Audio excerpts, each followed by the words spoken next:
2.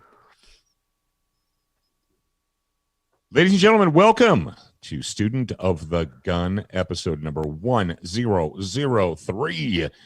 Today, if you're listening to this on Wednesday, if you're listening to it on Wednesday, the 11th of November, it's Veterans Day, formerly known as Armistice Day, but Veterans Day just kind of rolls off the tongue a little better than Armistice Day, right? But it is Armistice Day, it is Veterans Day, and we did not take the day off. We decided to work today for you guys. And if you're a veteran, congratulations to you for making it. See, if you're a veteran, you're alive. And Memorial Day, how many veterans out there just smashed their head into a wall because they saw a post? Remember all those who gave their lives for the country. That's Memorial Day, fart head. I thought you were going to say fools, but now I know what you're going to say. Fart head, that's Memorial Day. Veterans Day is when we remember and honor those who served and came back to us. So welcome and thank you. We're at the end of today. We're going to do a Q&A session. But before we get into all that jazz, Zach's going to play the intro music, as is his wont to do. Stand by for education, enlightenment, enjoyment, and entertainment. He's not here to talk about your feelings. He's not here to say what you want to hear. He's here to say what needs to be said. Ladies and gentlemen, and children of all ages, please welcome your host, the pimp hand of America, Professor Paul Markle. All right. Are you frustrated? Are you feeling frustration in your guts? Have you been not sleeping? Here's what I need you guys to do. I need you to exercise your body and your mind and your body. Do not stop. Do not fall into a state of depression where you're just laying in bed. Do not snap at your spouse or your kids. What you need to do is you need to, right now, more than ever, or as much as ever, you need to dedicate yourself and discipline yourself. And if you're in my audience, you should already know this, but discipline yourself to do physical exercise, whether it's lifting, training, whatever, whether you're doing barbell training or CrossFit. If you're doing CrossFit, you better watch your knees. Somebody told me last night, they're like, "Oh, I'm good, man. I just started doing CrossFit." And I said, awesome. I hope that you have good insurance that covers orthopedic surgery. Yeah. Oh, come on, Paul. People who do CrossFit don't have to get orthopedic surgery. It depends on the instructor. Hey, Jared. You're right. They don't. No, actually. Yeah. So, if your knees start like swelling and getting inflamed and your joints are getting inflamed, you are damaging yourself, and you need to stop that. Yeah. So real quick, go ahead. Like exercise and moving around, you guys are on the wrong side. That's funny. I just realized. Oh, yeah, exercise is great. I'm just saying that that CrossFit has been a boon for the orthopedic surgeon market. We talked to an orthopedic surgeon who told us, he goes, I'm doing surgery on people in their 30s that I shouldn't have seen until their 50s or 60s. And it's because they're blasting their wads.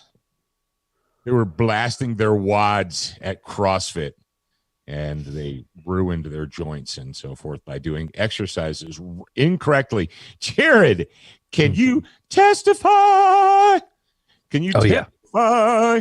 Yep. Did you watch and witness CrossFit training where they were having people perform exceedingly dangerous physical moves? Yeah, many. And it's like anything else. There are good instructors out there.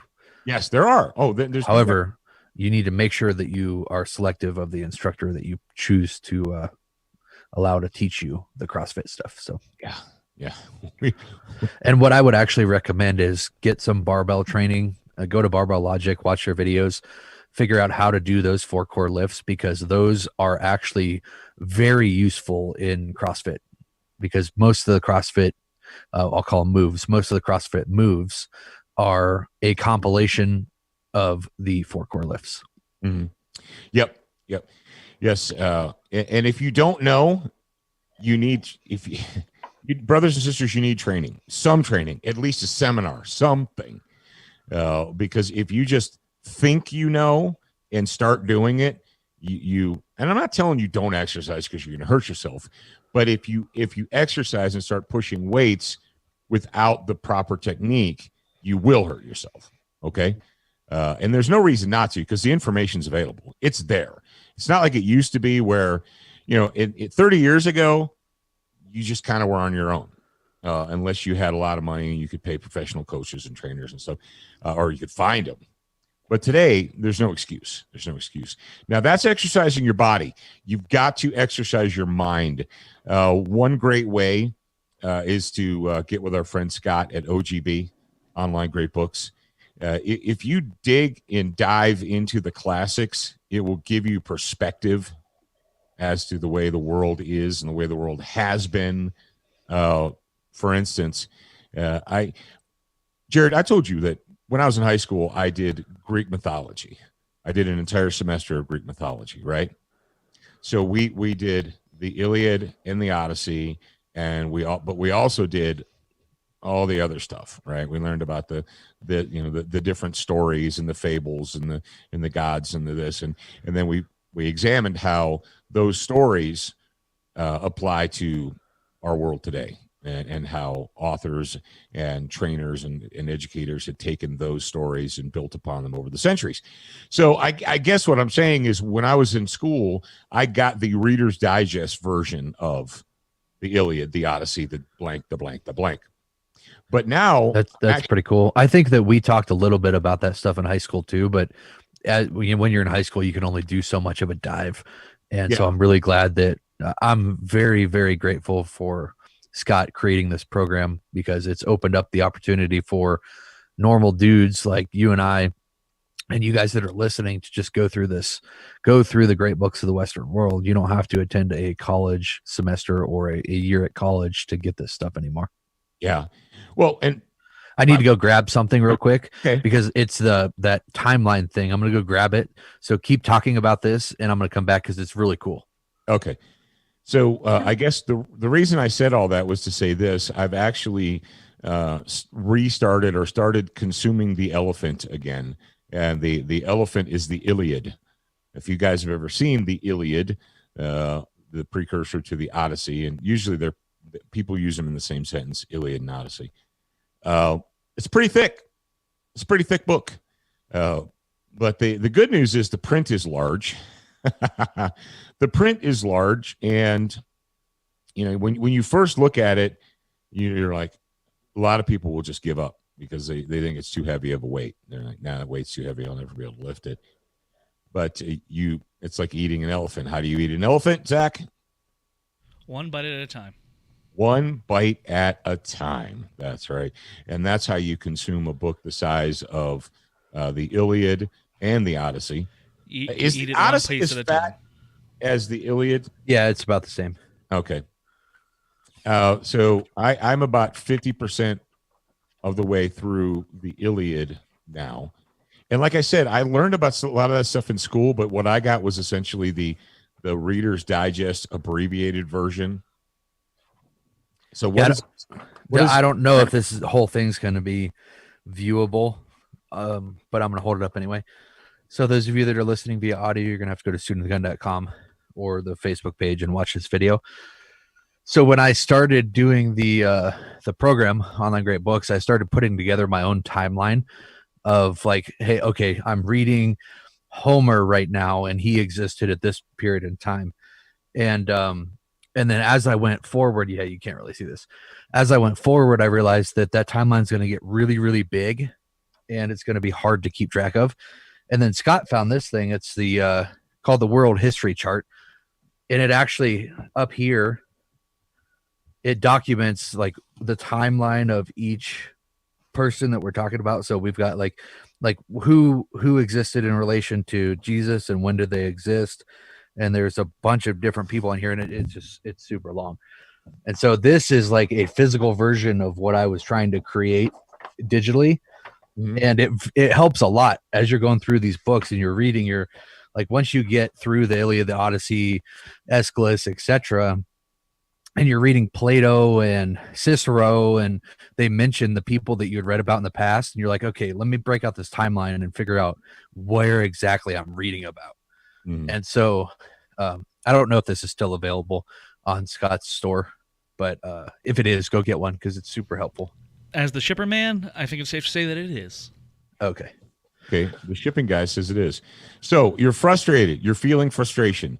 Lift, train, do physical exercise. Train your mind. Keep your mind occupied. Like I said, I've been reading. I've been reading Proverbs. I've been reading. I've started reading Psalms from the very beginning. There's 152. And listen to music. Now, that's one of those things you're like, duh, of course. No, I mean, I would say if you haven't gone back and listened to the music that inspired you when you were younger, do that. Mhm. Deliberately seek that out. And I was listening to music yesterday, and it just put me in a better mood. So there you go. That is my advice to you, and we'll just move on from there. All right. It says 100 Psalms. There's 150. I thought there was. I wasn't sure. 150. All right. Thanks to people in our grad program, we've become aware of this. It's called peoplesrights.org. We put the link in the show notes for you guys. If you're concerned about the world in which we live, what? No, not at all. Everything's great. What would you call a right? And then it says, and in here it says, all right, I'm going to go to the very top, the top bar, the menu bar. Your rights. What are your rights? The right to life, the right to liberty, the right to the exclusive ownership and control of your own property. The right to work and be productive, to feed your family, to travel and move about as you feel, as to speak your mind, to enjoy the fruits of your own labor, to be left alone. That is one of my favorite ones, because isn't that what we all as conservatives want? You know, we're talking to Scott the other day about, because conservatives don't have a platform. The thing is just, we just want to be left alone. Like, I guess, yeah. And unless you're violating someone else's rights or breaking the law, you should be left alone. To the right to defend yourself and so forth. So if you guys want to, I'm not going to go through the whole thing right now, but if you want to explore this, and I believe one of the main principles is that, well, page 1, fact, you have the responsibility to defend yourself and your family. Sounds familiar. And number 2, you have the duty to assist your neighbors in defending your rights. Now, this is where I don't know who wrote this. Don't know them all at all. I just was made aware of this a couple of days ago. It says, historically, you cannot successfully defend your rights alone. If you stand alone, you must unite with your neighbors, organize yourselves, and prepare. What does that sound like, Jared? Sounds like they're a student of the gun. Sounds like the Patriot Fire Team, right? There you go. Yeah. So anyway, check that out. And I believe one of the sections there and is how can I communicate and work with my neighbors. There you go. How can I communicate and work with my neighbors?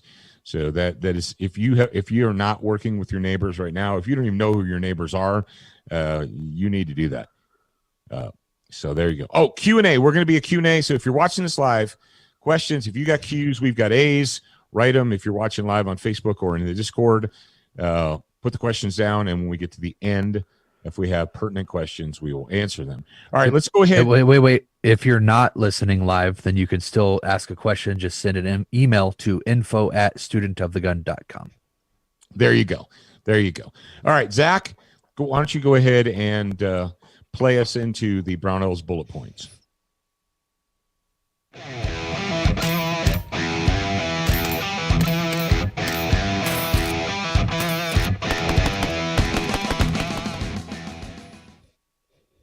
Boom. Yeah. Well, I hope you guys enjoyed Monday's episode, that very long and detailed interview that I did with Mr. Pete Brownell.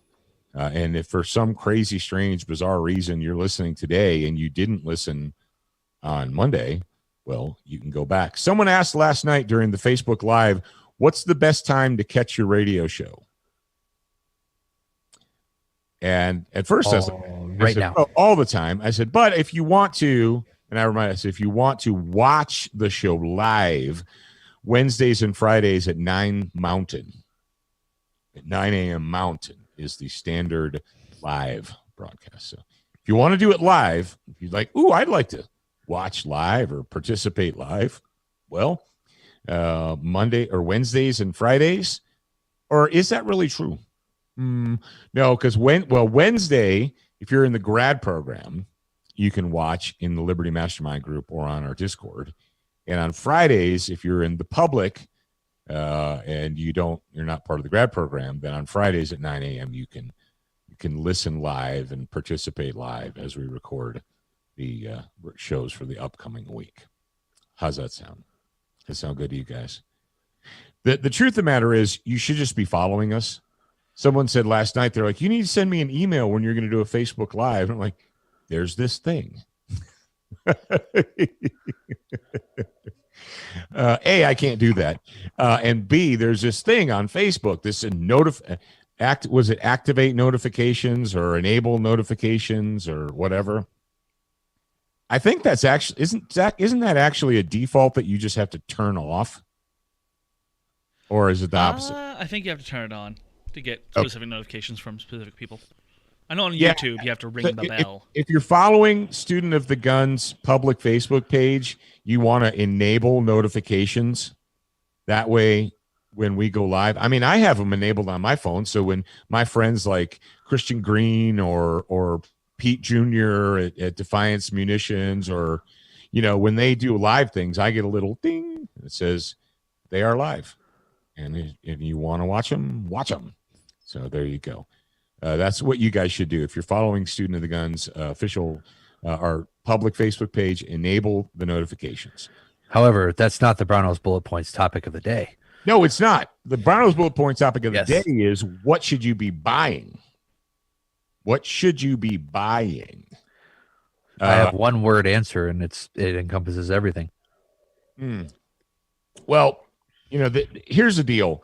At some point in time, we all need to have a CTJ and say, all right, what's really important, and what would be nice to have or convenient or whatever, and what is critical. If you waited until now, if you're new and you're like, hey, I just found this Student of the Gun thing, I'll listen to it. Hey, welcome, and I'm glad you're here, and I'm about to break your heart. So, I don't know, get some duct tape out to fix your heart. If you waited until now to try and look for guns and ammo, you waited too long. It's still out there. You're just going to pay 3 times what you would have paid a year ago. You know that video that you just did, the team leader video, the AK, that launcher. Mm-hmm. Guess how much it is? Don't look. Oh, the check one? Yeah, we found the one that was $180. Yeah, it was $180 when Century's bringing them in. Yep, we found one on Gunbroker, and just take a guess. Well, I've seen them for $700, but given the current situation in our world, I'm going to say north of $1,000. $1,400. Oh man! I know. I might want to trade mine for some nods. Yeah, no kidding.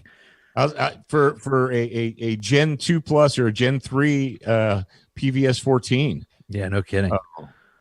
Yeah, no, and the crazy thing about that, if you guys haven't watched it yet, you're going to be able to watch it soon, is I have a Czech, it was made in Czechoslovakia because it was during the Cold War. Yeah, it's Czech Republic. No, Czech Republic. It was Czechoslovakia. When they made that, it was made in Czechoslovakia. Anyway, it's a really nice piece. I mean, it's blued steel and hardwood, very well made. But when Century brought him in, my buddy Steve, remember Steve? I called him up, and Steve's like, "Hey man, check these out." And I said, "Dude, I need to get one. Do you have any left?" "Oh yeah, we got some left." I was like, "Okay, good." set one aside for me.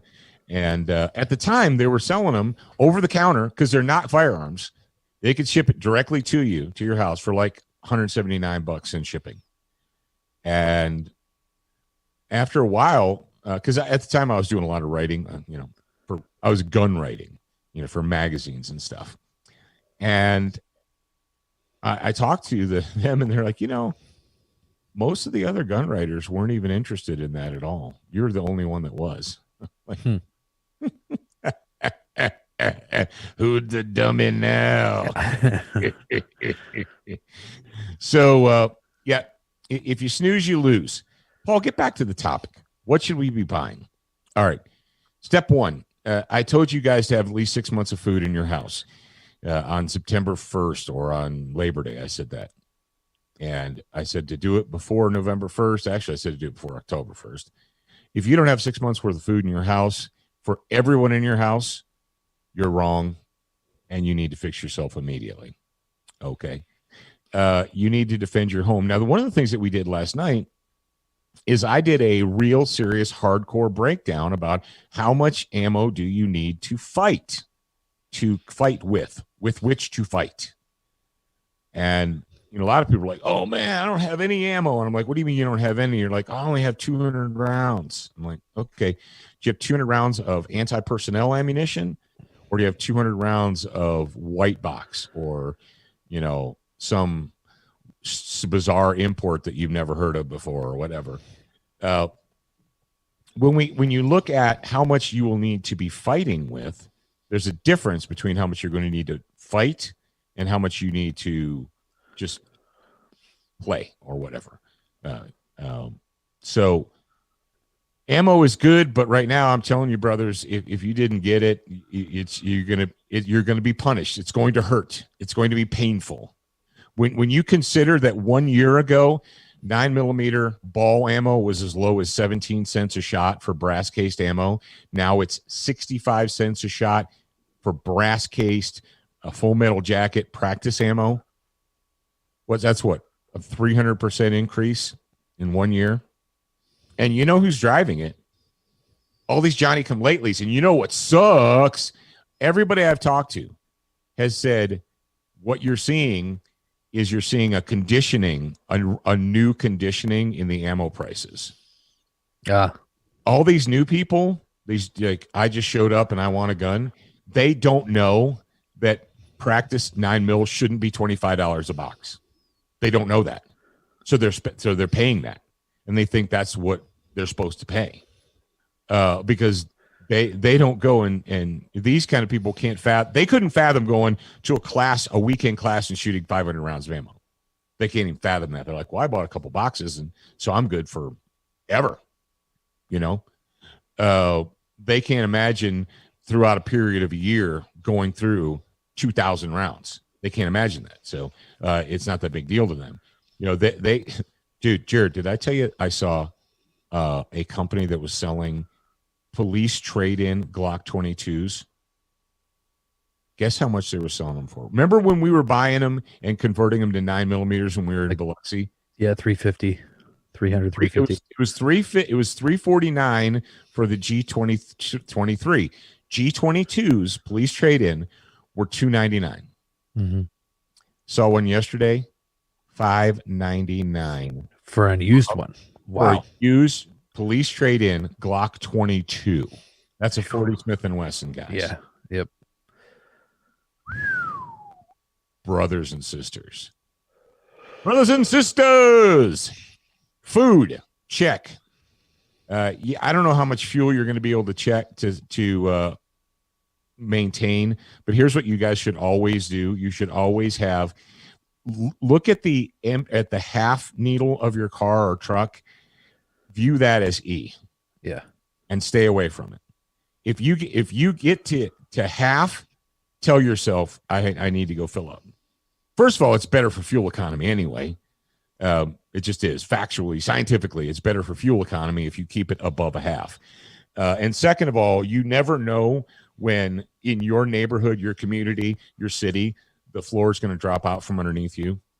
Remember when I created this ARTR situation, or when I said what ARTR was, any reason to riot. Yeah. You have no idea. You could wake up tomorrow. Some inner city urban thug could, try and stab a police officer to death, and the police officer shoots him and dies in the city. All this, and that would never happen. Yeah, the thugs decide to burn the city down, and you're trying to drive to work and get gasoline, and you can't get to the gas stations because the streets are on fire. So keep, in your car, use the half mark as E. Don't ever let it get below half. And if it gets to half, mentally tell yourself, you should feel that anxiety. You're like, ooh, I'm at a half tank. I got to fill up. You should be keeping at least, I would say, minimum 2 5-gallon cans in your garage anyway, with fuel and fuel treatment. There's lots of different kinds of fuel treatment out there. I use Stable. Some people are like, I don't use Stable. I use whatever. I don't care what you use. Some type of fuel treatment. If you can buy real gasoline, not corn oil, if you can buy real gasoline, that store is better than corn oil gasoline. So buy that, put the Stable in it, and it'll be good. Never let yourself get into a position where you're desperate for fuel. You should never allow yourself to get in that position where you're like, man, if I don't drive downtown and get gas, I'm just going to be screwed. At some point in time, you know what? If I'll be fine. I'm just going to go in my garage and I got 2 5-gallon cans, and you're like, well, screw that, man. I got a 50-gallon tank in the back. All right, great, whatever. But I'm talking about minimums. Food, fuel, ammunition. You need to have those things. Ammunition for your guns. If you don't know, if you're thinking, well, how much should I have? Go watch yesterday's live video. In the first 20 minutes, I laid it all out.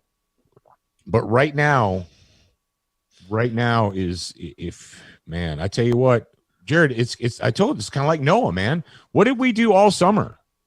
Basically all summer, we came to this radio show. I did videos. We had friends that submitted things. We did a whole entire, in the grad program, in the Liberty Mastermind, we've got the sections where people have joined in, and they've talked about fuel to heat your house. If you're going to use wood, are you going to use this? Are you going to use that? Backup plans. It's all there. We've done, man, as much as I think we possibly can. They're called units. A unit. So we've got all these units and lessons in the Liberty Mastermind group. I wrote books. My good friend Nicholas Orr wrote a book. If you guys, this is a public. Have we talked about this book publicly in the public radio show, or just in the grad program? Didn't we talk about it on last Wednesday? Yeah, I thought. I don't know, because we've had guests basically every day. Yep.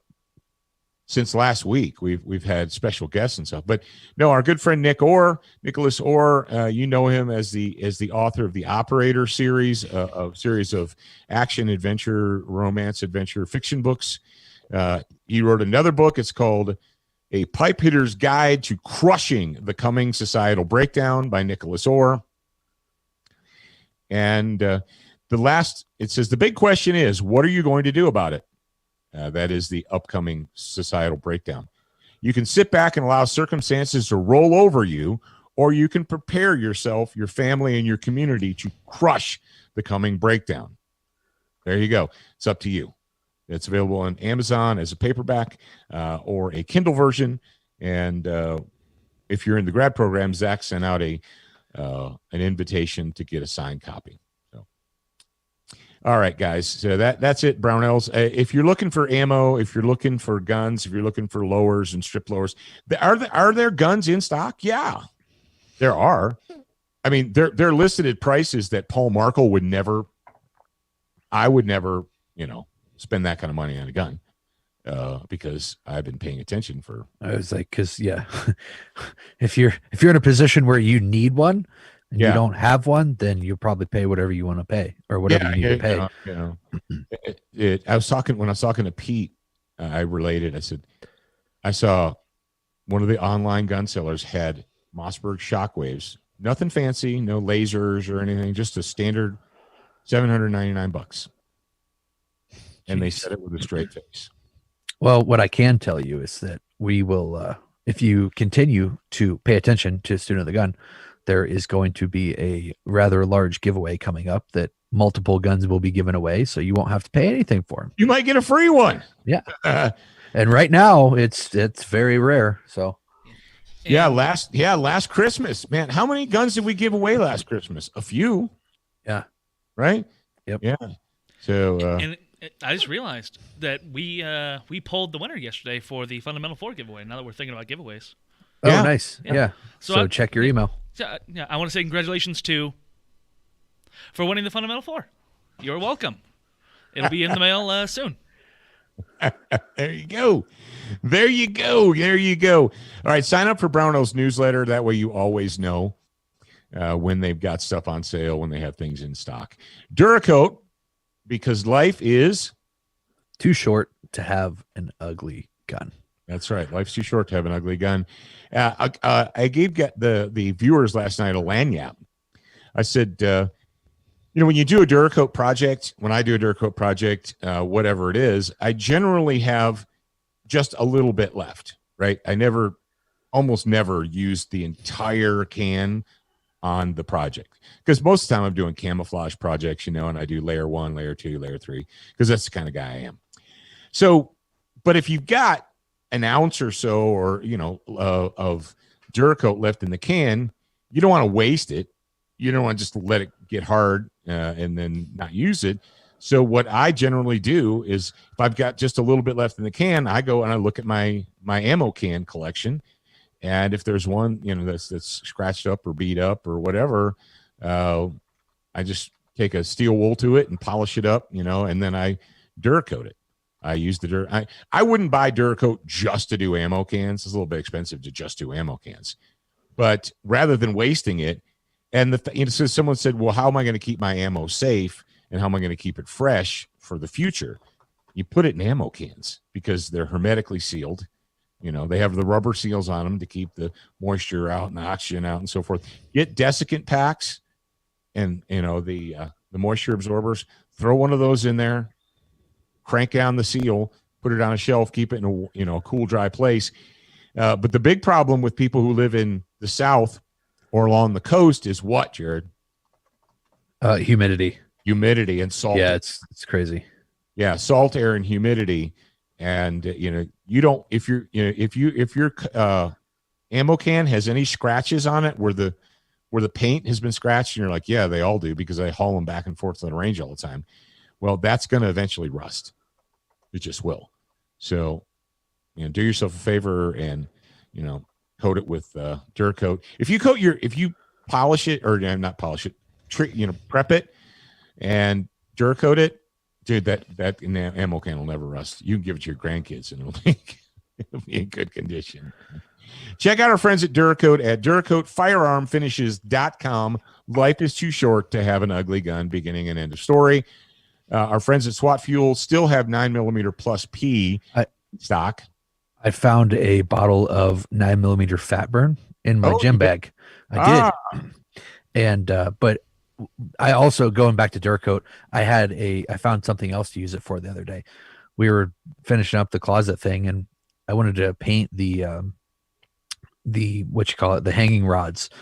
I wanted to paint them black, and I was thinking, well, if I do this and then we put hangers on them, it's just going to scrape the paint off anyway. And then I was like, oh, but Duracoat has slightly darker black. Now I'll have to let it cure. But if I put that on a hanger rod, it'll be durable enough to scrape the hangers across and not ruin it. So, yes. Yeah. There you go. Who would have known? Who would have thunk it? So SWAT Fuel does have 9mm endurance formula in stock right now. Use the promo code SOTG and save a little bit of money on that and support a good company. All right, Zach, are you ready to bump us into the attention listeners and all that? Am I hitting the right? I am hitting the right slider. Yes, I am. All right, so listen up, kids. ShopSOTG.com is the perfect place to go if you are a student of the gun. Whether you want to expand your brain, increase your marksmanship, or help keep your family safe. All that, plus the Pimpan brands that you love. ShopSOTG.com has almost anything that an American patriot would want: education, enlightenment, and entertainment, and we're open 24/7. Check out ShopSOTG.com today and see for yourself. There you go. That's what you should do. You can and should do that. And I am wearing right now, if you guys are watching the video, I'm wearing my AAFU, the American Association of Firearms Users. I'm wearing that t-shirt, and on the back it says, "Because we don't need your permission." And if you'd like to let the world know that you don't need their permission, well, go get one of these shirts from shopsotg.com. There you go. All right, ladies and gentlemen, we got a Student of the Gun homeroom brought to you by our good friends at Crossbreed Holsters.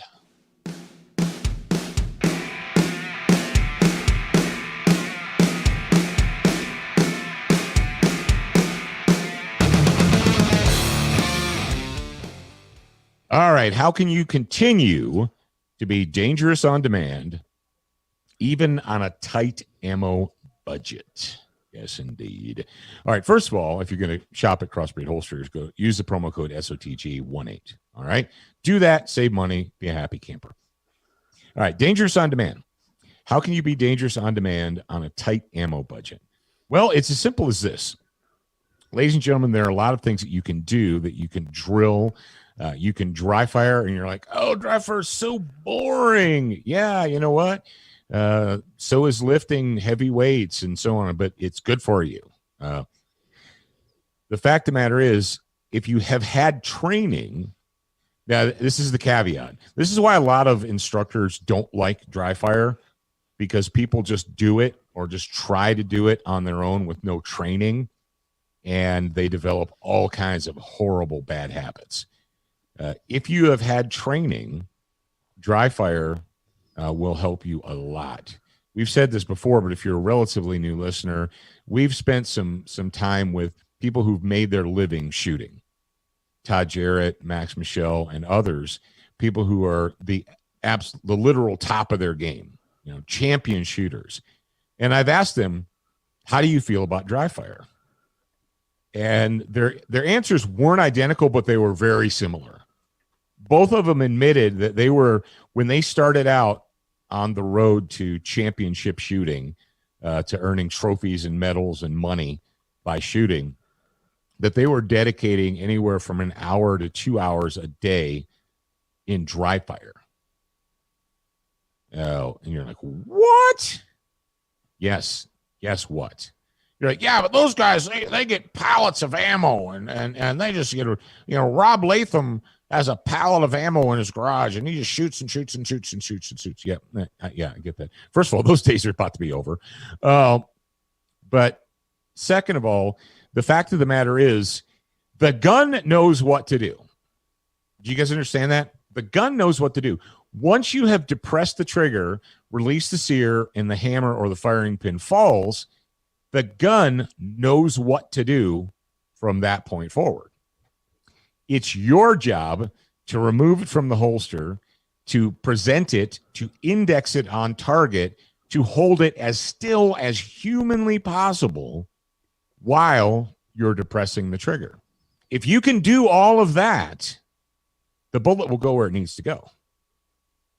If you can hold that gun still and depress the trigger so that it doesn't look like you're having a seizure, the bullet will go where it's supposed to go.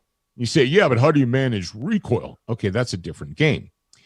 If you can get that gun out of the holster, get it on target, hold it still, depress the trigger to release the firing mechanism.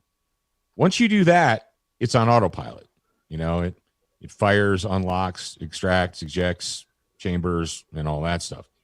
Now, recoil management is something that you have to learn at the range.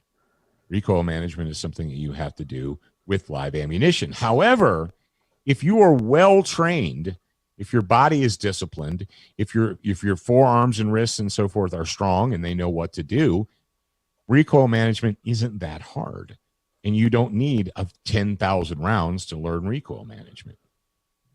Now, if you want to learn recoil management, if you want to practice follow-up shots or 2 shots, 3 shots, whatever, And if you want to practice your trigger press while actually launching a projectile, you can substitute or you can add airsoft training or pellet gun training or BB gun training.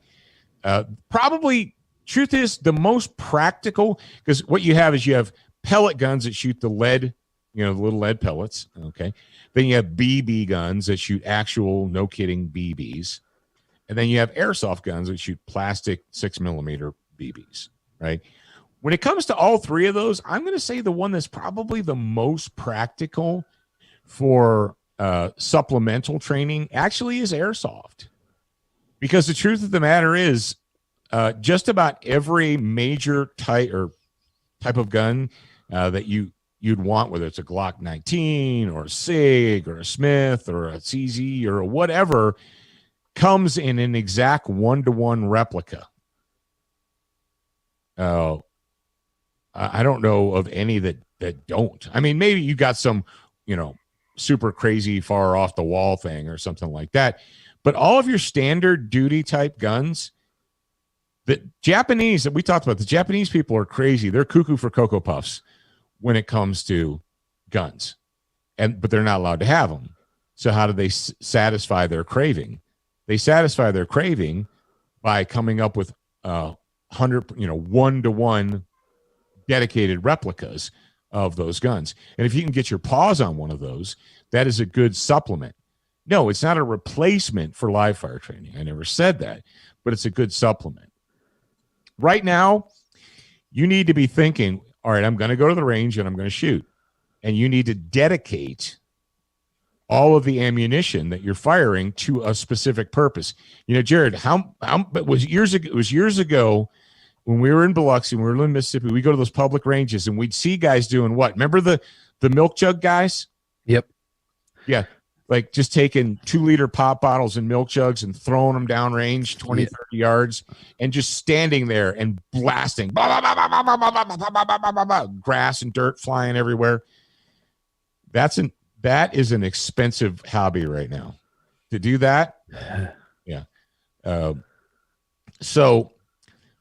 And the last thing I want to talk about is the firearms fitness program. Can we put a link to the firearms fitness program in here? Yep. Zach, okay. You want to grab it or do you want me to grab it? I can grab it real quick. All right. Okay. So what we came up with on purpose, very deliberately, is a firearms fitness program. And what this does is it gives you a very specific, detailed, laid out program that you can use when you live fire to make sure that you're making the absolute most out of your time. But it's an advancement. It's an advancement beyond the one box workout, because the firearms fitness program actually has multiple stages. It has multiple levels and multiple stages. It has a scoring system, and it requires you to shoot at different distances, at different types of targets, or different sizes of targets and shapes of targets and so forth. So the firearm fitness program that we created and made available through Student of the Gun, if you're looking for a way to stay dangerous on demand on a tight ammo budget, you're like, okay, I mean, I want to shoot. Everybody wants to shoot. Nobody wants to stop shooting, right? You want to enjoy the experience. But if you're going to enjoy the experience, you want to make sure that you're getting the absolute most out of it. Like I said, just standing flat-footed and cranking off magazines in a milk jug is not really training. It's not good practice. So with the firearms fitness program, which if you open the show notes right now, while you're listening to this, you're going to find it. You'll find a direct link to it. And you can just click on that, go to it, get the firearms fitness workout program, and make every single round count. Every round that you fire, make it count. That way you're not wasting time or ammunition. All right. A call to American veterans. If you are an American veteran, whether you're a veteran of the Cold War, or if you're a late veteran of GWAT, whether Afghanistan or Iraq or whatever, America needs you. I can't really put it any more plainly than that. I said America needs you, not the American government, the nation. This nation needs leadership, and it's time to step up. consider the history of the United States of America, if you will, for a moment. If you studied history in high school, I hope that you did. We had this little conflict back in the it kind of fomented in the 1750s, and it ended in the 1760s, the French and Indian War. Now, I believe in Europe, they called it the 7 Years' War. And in the colonies, we called it the French and Indian War. Why? Well, because the colonists, the British colonists living in the 13 new colonies of the United States, were fighting against the French and their Indian allies. It wasn't the French and Indians fighting against each other. It was the French and the Indians fighting against, attacking, killing, murdering, slaughtering. And they did. They attacked, murdered, killed, and slaughtered American, or, well, at the time, British colonists, our ancestors. Now, in England, they called it the 7 Years' War. In Europe, they called it the 7 Years' War. And a lot of folks, particularly George Washington, and participated in the French and Indian War. But it ended in 1763. It went from 1754 to 1763. We signed a treaty in Paris. We ended the hostilities, and the American, which was the British colonists, the original 13 colonies, we went back to life, right? They went back to the guys who fought, they returned home, to raise families and pursue careers and live in peace. And most of those guys in 1763 thought, well, that was ugly and dirty and nasty and not fun at all, but we did it, and it's over. And now we can live the rest of our lives in peace, raise our families, pursue our careers, and so forth. But it didn't turn out that way, because and if you guys understand history, the great irony of the French and Indian War, of the success of the French and Indian War, was Great Britain, the Crown and Parliament, saying, hey, that cost us a lot of money. Where are we going to recoup that money? Well, we'll recoup it from those fools over in the New World. We'll tax those turkeys. We'll tax those guys, and we'll get them to pay for it. And the taxes kept getting greater and greater, and they kept, the Stamp Act and the sugar tax and the tea tax and, the commerce tax and all that. I mean, they were putting you must remember the Stamp Act. If you don't, study your history. Then we had the Boston Massacre, which happened when you're like, oh, massacre, man, that happened in like 1776, 75. We're like, no, that was 1770. What? 5 years before the Revolutionary War. Yeah, 5 whole years.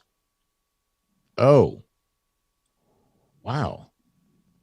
And then of course, we moved into April 19th, 1775, and the shot heard around the world.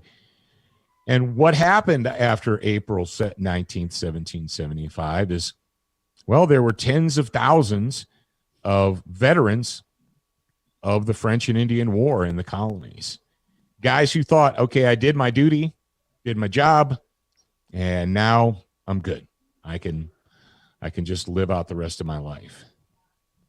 But the nation needed them. They said, hey, sorry, but we need you. And so those men who fought in the French and Indian War, and by this time they were in their late 20s, in their early 30s, some of them in their 40s, maybe even in their 50s, which is old in 1775. But they stepped up because they knew that these young guys, these 18, 19, 20-year-olds who were all full of, they're full of testosterone and piss and vinegar, and they're ready to go, man. They had their musket. They needed leadership. And from where did that leadership arise? The vast majority of the officers and senior enlisted men and leaders during the Revolution, during the American Revolution, the men who picked up swords and muskets, stood behind cannons to secure the destiny for the greatest country to ever exist on earth. Those men were veterans of the French and Indian War. and they stepped up and they became officers and leaders, and they led the younger people, and they led them through another 8-year revolutionary, well, depending on when you say the cessation of hostilities. Officially, the Revolutionary War was 8 years, but there was primarily just about 6 years or so of actual fighting. I want you to consider the original oath, not the modernized, altered version, but the original oath. No, not the original, but way back. I, Paul G. Markle, having been appointed as an officer in the Army of the United States, as indicated above by the grade, do solemnly swear or affirm that I will support and defend the Constitution of the United States against all enemies, foreign and domestic, that I will bear true faith and allegiance to the same. I take this obligation freely without mental reservation or evasion, and that I will well and faithfully discharge the duties of the office upon which I am about to enter, so help me God. You say, but I'm not an officer. Okay, you're not an officer. You're not a lieutenant. You're not a captain. You're not a general. Guys, veterans, I don't know if you're in GWAT or if you're an old Cold Warrior like me. Maybe you served in the mid-90s. Maybe you're a Vietnam vet and you're still able to get up and move around. This nation needs you. This nation needs leadership, and it needs it like no other time. We talk about leadership all the time during the grad program, but let me go ahead and talk about what leaders do for a second. Leaders are not politically correct.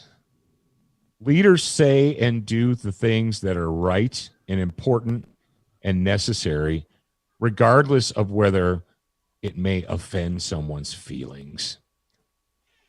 Now, I'm not talking about being deliberately obtuse. I'm talking about doing the right thing because it is the right thing to do. Leaders do what's right, even though it may not be currently popular. Leaders do not stick their fingers in the wind and say, well, what's popular right now? Let's do that. No, leaders look at the situation and figure out what needs to be done. They make a plan. They execute the plan regardless of feelings. Leaders do not take into account political correctness or cultural Marxism.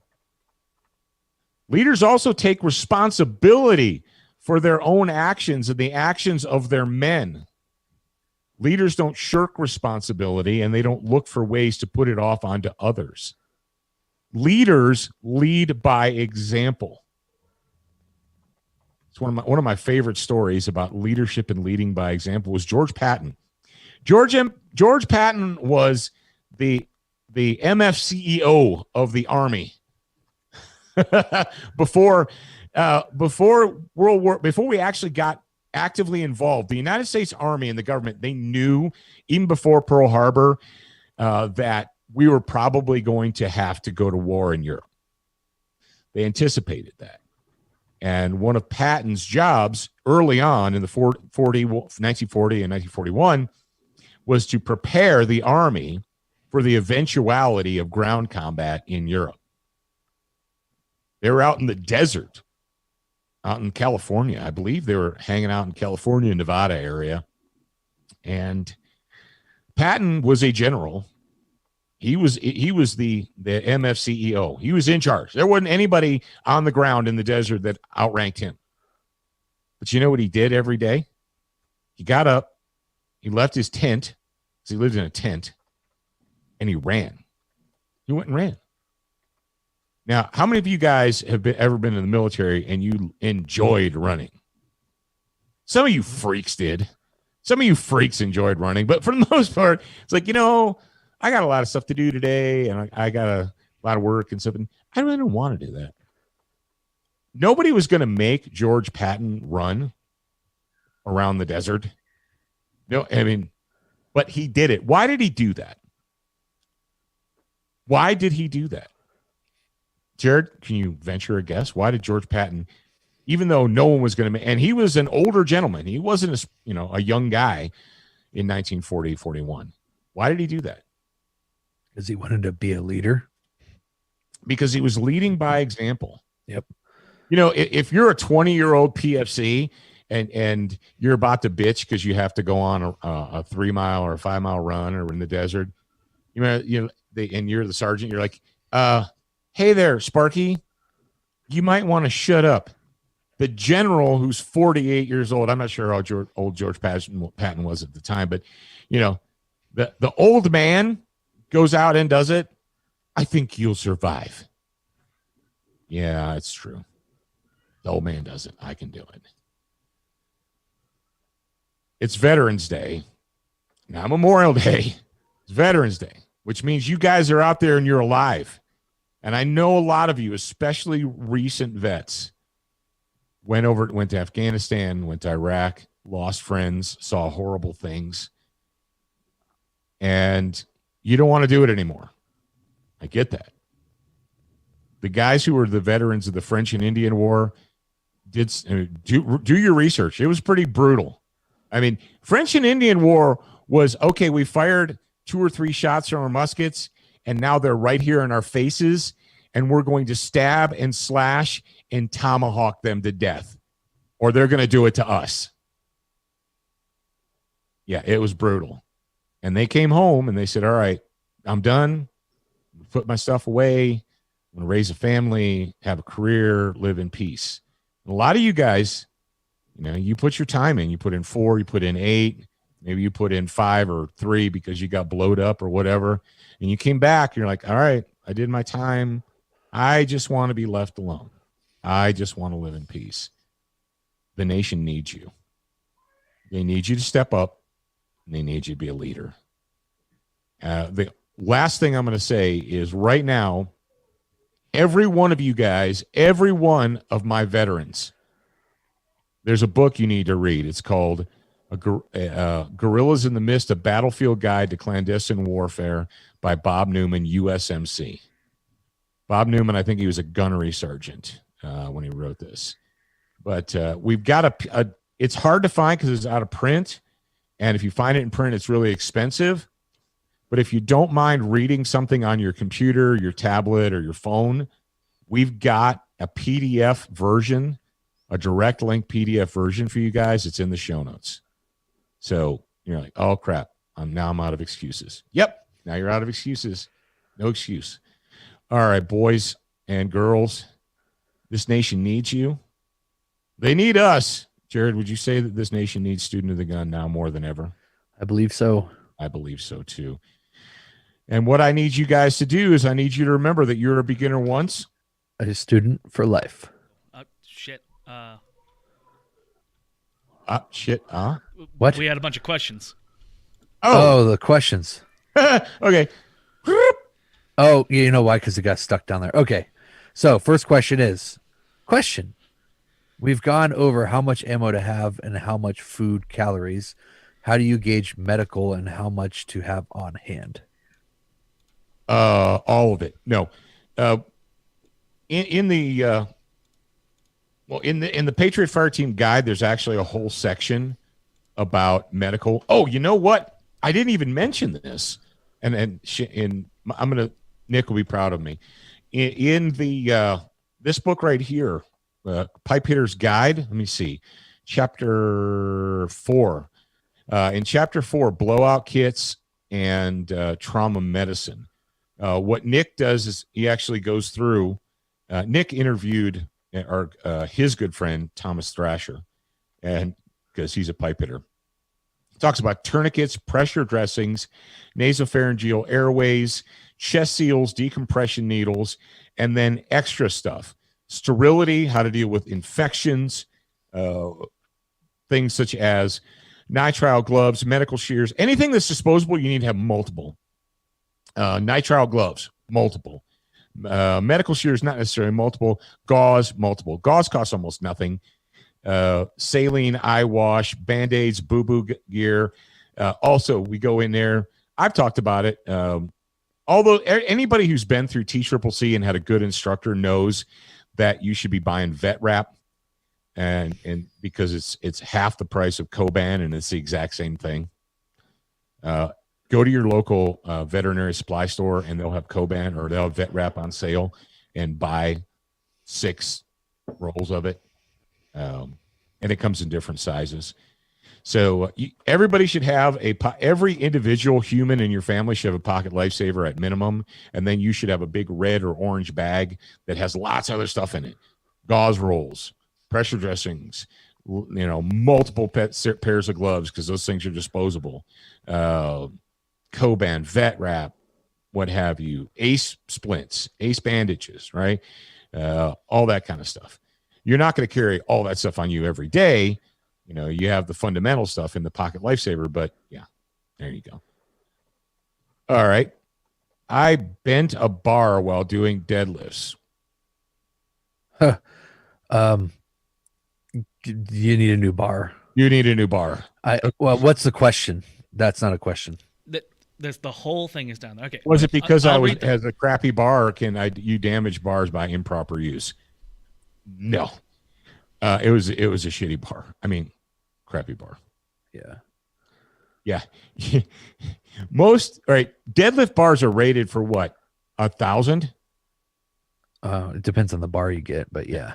But a standard Olympic bar is probably rated for 800 kilos or something like that. Stop using that bar right now and get a new bar. Yeah. Yeah, if you like bent it and now you look at it and it's like that, get rid of it. Get rid of it. Eventually it's gonna get stress fractures and it's gonna break. Well, also the bar isn't too bad yet. Should I use it now, or could the slight bend hurt? Yeah, don't use that bar. If it doesn't go back into, like when you take the weights off and put it back in the rack, if it doesn't go straight again, it's ruined. Yeah. What should I do with the bar now? There's actually some pretty cool things that you can do to scrap a bar. Like if you've got the ability to cut it and make it into other things, it's still a piece of metal. So take it to a recycling plant. No. Take it to Nate the Blade Maker and have him make out of it. Yeah. Have him make bayonets out of it. Yeah. You forge it. That's what you need to do. Forge it, hammer it, and make it into bayonets. You're like, inside that. I don't know. That's funny. Next question is on conditioning for carrying a gear and backpacking. This was already. Yeah, we talk about that. Yeah, we already talked about that. Yep. When? Like to this episode? Yeah, last the show. Program, during the last show. Okay. Yeah. Okay. Then Yeah, never mind. we put it in there. All right. So there you go. Yeah, man, I can't even imagine like the bar is stronger. The bar should be stronger than you. I can't imagine. I can't imagine a bar that, I mean, unless you're deadlifting 800 kilos or 580 kilos or whatever. I don't know. What's the world record now? 540 or something like that. Yeah, I don't know. Get a new bar. Thor didn't bend his bar.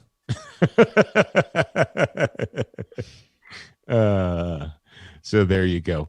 All right, guys. Thank you very much. I appreciate you guys being out there. And if you want to be here for tomorrow and Friday, the grad program bonus hours, go to getsotg.com and sign up and be there. Now is the time. Yep. Now, absolutely the time.